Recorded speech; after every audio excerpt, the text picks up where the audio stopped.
ضلالت کا گڑھا بقلم محترم جاوید چودھری۔ عمران خان کے دور میں آرمی چیف اور وزیر خزانہ امداد مانگنے کے لیے ابوظہبی گئے۔ سلطان نے بات سن کر نہایت پتے کی بات کی۔ ان کا کہنا تھا، ایک وقت تھا جب آپ کا ہاتھ اوپر ہوتا تھا اور ہمارا نیچے۔ ہم امداد کے لیے آپ کے پاس آتے تھے۔ آج ہمارا ہاتھ اوپر ہے اور آپ کا نیچے۔ آپ ہمارے بھائی ہیں۔ ہم آپ کی مدد کر سکتے ہیں، لیکن میرا مشورہ ہے ہم اوپر یا نیچے والا ہاتھ بننے کی بجائے آئیے ایک دوسرے سے برابری سے ہاتھ ملاتے ہیں۔ آپ کسی ملک سے امداد نہ لیں، آپ ملکوں سے بزنس کریں۔ آپ اس طریقے سے امیر ہوں گے۔ پاکستانی وفد نے ایک دوسرے کی طرف دیکھا اور پھر سر جھکا لیے۔ دوسری مثال سعودی عرب کے موجودہ بادشاہ کنگ سلمان بن عبدالعزیز کی ہے۔ یہ بادشاہ بننے سے پہلے 48 سال ریاض کے گورنر رہے۔ جنرل پرویز مشرف کے دور میں پاکستان کے سفیر ایڈمرل شاہد کریم اللہ صدر کا پیغام لے کر ان کے پاس گئے۔ شاہ سلمان نے پاکستانی سفیر سے کہا، ہم پاکستان کو اپنا بھائی سمجھتے ہیں، لہذا ہم ہر مشکل وقت میں آپ کے ساتھ کھڑے ہوتے ہیں۔ لہذا یہ یاد رکھیں، یہ جذبہ صرف ہم تک ہے۔ ہمارے بچے پریکٹیکل ہیں، ہمارے بعد یہ آپ کا خیال نہیں رکھیں گے۔ چنانچہ آپ کے لیے بہتر ہے آپ ہماری زندگی میں اپنے پاؤں پر کھڑے ہو جائیں۔ سفیر نے یہ پیغام منوان سیفر بنا کر آوان صدر بھجوا دیا۔ تیسری مثال چین کی ہے۔ جنرل قمر جاوید باجوہ 2021 میں چینی صدر شی جن پنگ سے ملاقات کے لیے بیجنگ گئے۔ صدر نے انہیں صرف 2 مشورے دیے۔ آپ ایک ہی بار یہ فیصلہ کر لیں آپ کیا کرنا چاہتے ہیں، اور دوسرا یہ یاد رکھیں، ترقی اور لڑائی میں ترقی پہلے نمبر پر آتی ہے اور لڑائی دوسرے پر۔ آپ لوگ ترقی پر کمپرومائز نہ کریں، بھارت سے لڑیں، لیکن پہلے ترقی کریں۔ انہوں نے چین کی مثال دی۔ ہمارے بھارت کے ساتھ 70 سال سے تنازع چل رہے ہیں۔ ہماری تازہ جھڑپ بھی ہوئی ہے، مگر اس کے باوجود بھارت کے ساتھ ہمارا تجارتی حجم بڑھتا چلا جا رہا ہے۔ ہم لڑائی کے بعد بھارت سے زیادہ تجارت کر رہے ہیں۔ آپ تھوڑی دیر کے لیے ان تمام مشوروں کو سائیڈ پر رکھیں اور دہلی میں 9 اور 10 ستمبر کے G20 سربراہی اجلاس پر فوکس کریں۔ بھارت نہ صرف دنیا کی 20 بڑی معیشتوں میں شامل ہو چکا ہے، بلکہ یہ آج بھی معیشتوں کی میزبانی بھی کر رہا ہے۔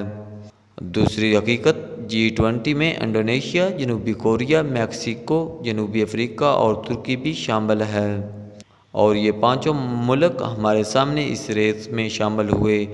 آپ ترکی کو 2000 میں دیکھیں اور اس کے بعد اسے 2010 اور 2023 میں دیکھیں۔ ترکی نے کساد بازاری اور ریسیشن کے باوجود ٹھیک ٹھاک ترقی کی۔ جنوبی کوریا نے 1960 کی دہائی میں پاکستان سے 5 سالہ معاشی منصوبہ مستعار لیا تھا اور اپنے 300 سائنسدان ڈاکٹر عبدالاسلام کے پاس بھجوائے تھے تاکہ یہ ڈاکٹر صاحب سے نوبل پرائز جیتنے کا طریقہ سیکھ سکیں۔ انڈونیشیا ہمارا برادران اسلامی ملک ہے۔ اسلامی ملکوں میں سب سے پہلے دہشت گردی اس ملک میں شروع ہوئی تھی۔ 12 اکتوبر 2002 کو دہشت گرد اسلامی جماعت نے بالی میں 204 لوگ قتل کر دیے تھے، جس کے بعد انڈونیشیا کی سیاسی انڈسٹری تباہ ہو گئی۔ لیکن صرف 20 سال بعد 2022 میں انڈونیشیا نے G20 کی میزبانی کی۔ ایک وقت تھا انڈونیشیا کے سیاستدانوں، فوجی سربراہوں اور ارب پتی بزنس مینوں کے بچے تعلیم کے لیے پاکستان آتے تھے، لیکن آج وہ کہاں ہیں اور ہم کہاں ہیں؟ میکسیکو بھی چند برس پہلے تک لاطینی امریکہ کا غریب ملک ہوتا تھا۔ اس کا مافیا آج بھی پوری دنیا میں بدنام ہے، لیکن یہ بھی اب G20 میں شامل ہے۔ اور جنوبی افریقہ 1994 میں آزاد ہوا اور اس سے پہلے وہاں خوفناک نسلی فسادات ہوئے۔ لاکھوں لوگوں کی لاشیں سڑکوں پر پڑی ہوتی تھیں۔ آج بھی اس ملک میں گوروں اور کالوں کے درمیان اختلافات ہیں، لیکن یہ بھی آج G20 میں شامل ہے۔ بھارت نے ان کے علاوہ بنگلہ دیش، مصر، نائجیریا، متحدہ عرب امارات، عمان، سنگاپور، نیدرلینڈ، اسپین کو بھی بطور مہمان دعوت دی۔ یہ تمام ملک کبھی پاکستان کے دوست ہوتے تھے۔ بنگلہ دیش نہ صرف پاکستان کا حصہ تھا بلکہ پاکستان کی بنیاد ہی بنگالیوں نے رکھی تھی۔ آل انڈیا مسلم لیگ ڈھاکہ میں بنی تھی اور 23 مارچ 1940 کو قرارداد پاکستان بنگالی لیڈر اے کے فضل حق نے پیش کی تھی، اور ہم نے 1971 میں بنگالیوں کو نالائق، پسماندہ اور گندا قرار دے کر الگ کر دیا، لیکن آج بنگلہ دیش معاشی لحاظ سے پاکستان سے آگے ہے اور یہ G20 ملکوں کے ساتھ بھی بیٹھا ہے۔ ہم نے بھٹو دور میں اسرائیل کے خلاف جنگ میں مصر، اردن اور شام کی مدد کی تھی۔ نائجیریا جیسے درجن بھر افریقی ملک پاکستان سے ٹیکنالوجی سیکھا کرتے تھے۔ نائجیریا کے فوجی افسر پاکستانی اکیڈمیوں میں تربیت حاصل کرتے تھے۔ متحدہ عرب امارات نے اسٹارٹ ہی پاکستان سے لیا تھا۔ ایمریٹس ایئر لائن کا مخفف آج بھی ای کے ہے، اور ای ایمریٹس سے لیا گیا ہے اور کے کراچی سے۔ دنیا کی یہ بڑی ایئر لائن کراچی سے اسٹارٹ ہوئی تھی اور ہم نے اسے جہاز بھی دیا تھا اور عملہ بھی۔ UAE کے تمام صحرا پاکستانی ہنرمندوں نے آباد کیے، لیکن آج یہ کہاں ہیں اور ہم کہاں؟ عمان ہمارا دوست تھا، آج بھی عمان میں 2.5 لاکھ پاکستانی کام کرتے ہیں۔ سلطان قابوس پاکستان آتے تھے تو انہیں کراچی کا ڈپٹی کمشنر ریسیو کرتا تھا، اور ان کی صدر سے ملاقات کے لیے سفیر کو ٹھیک ٹھاک پاپڑ بیلنے پڑتے تھے۔ سنگاپور نے بھی پاکستان سے ترقی کا سفر شروع کیا تھا۔ سنگاپور ایئر لائن ہو یا پھر سنگاپور پورٹ، یہ پاکستانیوں نے بنائی، اور ایک وقت تھا جب لی کوان یو نے پاکستان کے سب سے زیادہ دورے کیے اور یہ پاکستان کے تمام بڑے شہروں اور مشہور لوگوں کو جانتے تھے۔ نیدرلینڈ نے 1959 کی دہائی میں پاکستان کو ٹیلی ویژن سیٹ بیچے تھے۔ فلپس نیدرلینڈ کا برانڈ ہے۔ پاکستان نے فلپس کو ملک میں کام کرنے کی اجازت دی اور ہائی لینڈ نے اسے اس وقت کی سب سے بڑی ڈیل قرار دیا تھا۔ اسپین یورپ کا واحد ملک تھا جو ہر قسم کے پاکستانی کو امیگریشن بھی دے دیتا تھا اور کام کی اجازت بھی۔ آج بھی اسپین میں لاکھوں پاکستانی ہیں، مونسلائی بھی ان میں شامل ہیں۔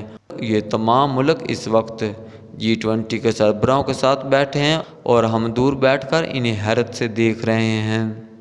ہم اب سعودی عرب کی طرف آتے ہیں۔ دنیا نے ہمیشہ ان دونوں ملکوں کو اکٹھا دیکھا۔ 1979 میں خانہ کعبہ پر حملہ ہوا تو صرف پاکستانی فوج کو طلب کیا گیا۔ یمن میں حوثی باغیوں کے ایشو پر بھی پاکستان نے سعودی عرب کی مدد کی۔ ایٹمی دھماکوں کے بعد پاکستان پر اقتصادی پابندیاں لگیں۔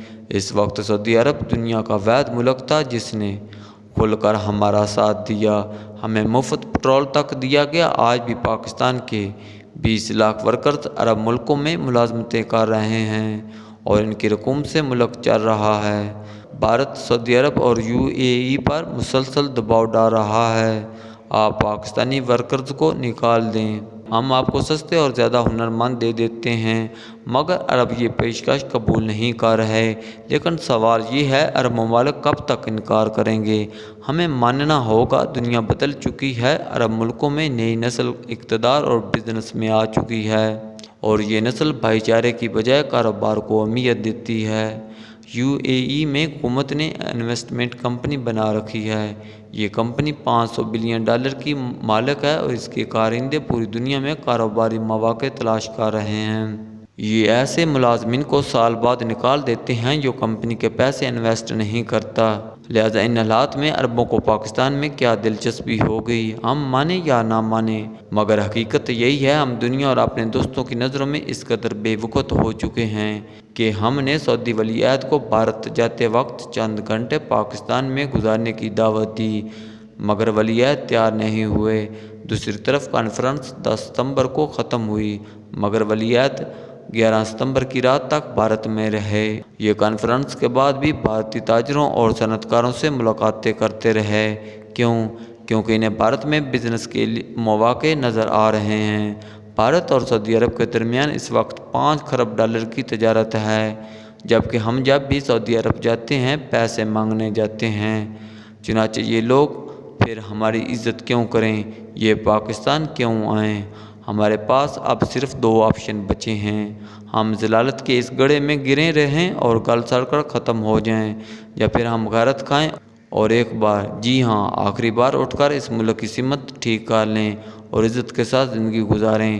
چوائس صرف ہماری ہے، تاہم ہمیں یہ یاد رکھنا ہوگا ہم افغانستان سے لے کر امریکہ تک پوری دنیا کے لیے بوجھ بن چکے ہیں، اور ہم نے اگر آج اپنے آپ کو نہ سنبھالا تو دنیا زیادہ دیر تک ہمارا بوجھ برداشت نہیں کرے گی، یہ ہمیں مرنے اور مٹنے کے لیے تنہا چھوڑ دے گی۔